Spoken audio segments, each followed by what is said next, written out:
Welcome back to the Redeemed Mess. I'm Kathy, and on this podcast, I talk about the messiness of life and how Jesus, in his grace and mercy, redeems every part of it. Whether you're walking through hard seasons, searching for hope, or just need a gentle reminder of God's faithfulness, you're in the right place.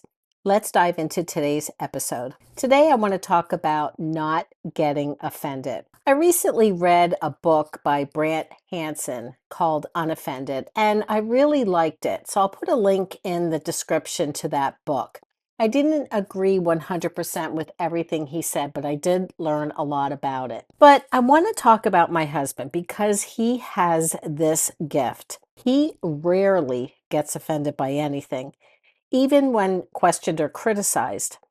And it's not that he doesn't care, it's that he doesn't take things personally. I didn't get that gene, but I'm learning from him, and he's rubbing off on me. Since he's been working remotely, I hear him a lot on work calls. People will sometimes dispute a process or push back a workflow he's created, and he doesn't get rattled. He listens, he responds calmly, and he doesn't take it as a personal attack. And I admire that so much. For most of my life, becoming offended has made a mess in my relationships because of how I have reacted. I would over-explain myself, defend myself, or try to convince someone to see things my way. But when I stop and ask, what does that say about me? I often realize it's pride, fear, or insecurity that's driving the reaction. The Bible tells us in Proverbs chapter 19, verse 11, good sense makes one slow to anger, and it is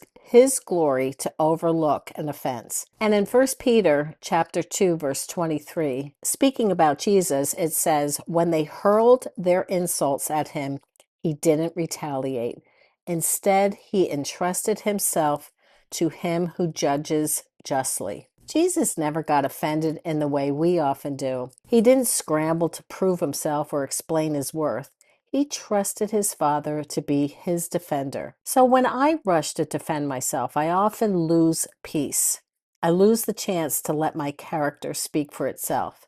And I miss the growth that comes from trusting God with my reputation. So here's what I'm working on: slowing down my reactions, asking God for humility, and remembering that not everything requires a defense.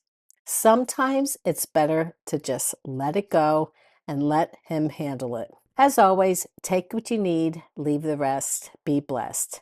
And if you're in a season of simplifying, downsizing, or just wanting to live more intentionally in your later years, I invite you to check out my other podcast, Oma's Musings. You'll find it wherever you listen to podcasts.